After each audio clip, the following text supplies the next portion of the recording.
దేశ రాజధానిలో భార్య వేధింపులకు మరో యువకుడు బలయ్యాడు. 40 ఏళ్ల పునీత్ ఖురానా అనే వ్యక్తి ఢిల్లీలోని మోడల్ టౌన్ కళ్యాణ్ విహార్ ఏరియాలో ఆత్మహత్య చేసుకున్నాడు. అతనికి భార్యతో బేకరీకి సంబంధించిన డిస్ప్యూట్ నడుస్తోంది. ఈ క్రమంలోనే ఆయన సూసైడ్ చేసుకోవడం కలకలం రేపింది. 2016లో వారిద్దరికీ వివాహమైంది. అప్పటి నుంచి ఢిల్లీలోని God's cake bakery, wood box cafe నడిపిస్తున్నారు. అయితే ఇద్దరి మధ్య గొడవల కారణంగా కొంతకాలం నుంచి బిజినెస్ రన్ చేయడం లేదు. ఇంతలోనే పునీత్ ఖురానా అఘాయిత్యానికి పాల్పడ్డాడు.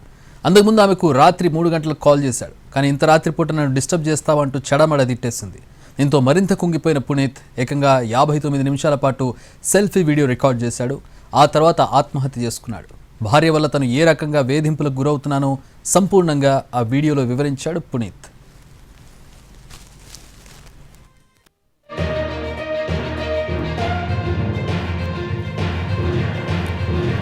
ఇటీవలే బెంగళూరులో అతుల్ సుభాష్ అనే టెక్కీ ఇదే విధంగా ఆత్మహత్య చేసుకున్నాడు. 34 ఏళ్ల సుభాష్ తన అపార్ట్మెంట్లోనే ఉరి వేసుకుని చనిపోయాడు. అతని బలవన్మరణానికి భారీ వేధింపులే కారణంగా తెలుస్తోంది.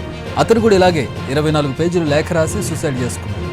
అంతేకాదు ఏకంగా 90 నిమిషాల పాటు సెల్ఫీ వీడియో పెట్టాడు. ఇప్పుడు అదే తరహాలో ఢిల్లీలోని పునీత్ ఖురానా ఆత్మహత్య చేసుకోవడం కలకలం రేపింది.